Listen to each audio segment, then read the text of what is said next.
Right? Yes. So good. Exactly. So good. Yeah.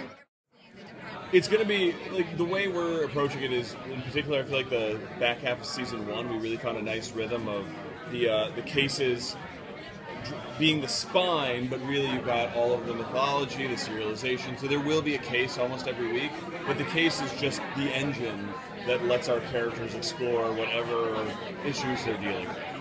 So it's the hybrid that I personally fell in love with writing, because I like having a case where Lucifer can reflect on himself and, of course, selfishly make it about himself.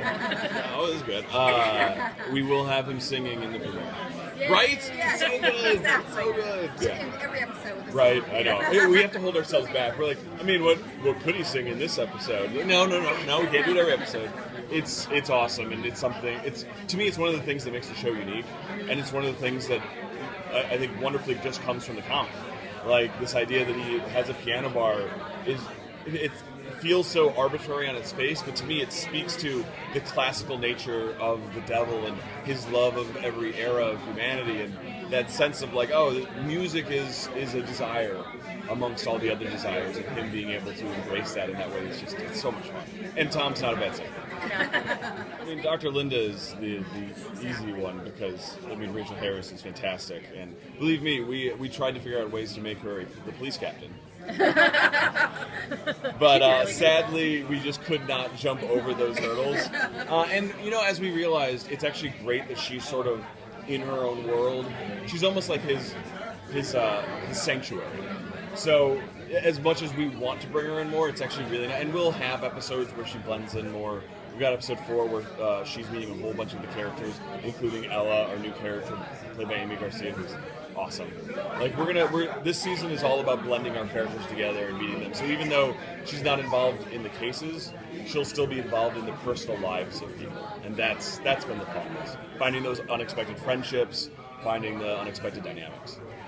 And the characters start kind of telling their own stories in a way. They you know, you go, oh, Maze would never do that. Whereas before it was speculation. You know, you're going, I think this would be a good combo. But now we know, for instance, which is almost a happy accident, that Maze and Trixie are awesome together. So we're doing that more. And things like that. Like, they start to inspire story. And so it's easier in a ton of ways. Plus, we can go deeper now because we've established the characters, and so we can just go way deeper with and characters can do sillier things because now character Menadil is so stoic, but now we can kind of make him lighter. So it's fun. It's more fun. It's the cutest thing. She steals every scene. Oh. What can we expect from her this season? You know, we'll be tracking her through. The fun of it is she's like one of the few people that Lucifer is uncomfortable around. He doesn't know what to do with her, and we'll keep threading that, and to me, she's also weirdly the moral center of the show, and so basically that's where she really comes to a head, where it's like when Chloe's dealing with moral questions or questions about like the dangers of her job, like these are the things that Trixie can speak to in the most adorably wonderful way. And then, of course, we'll get all of those moments of Lucifer trying to figure out what on earth to do with this child.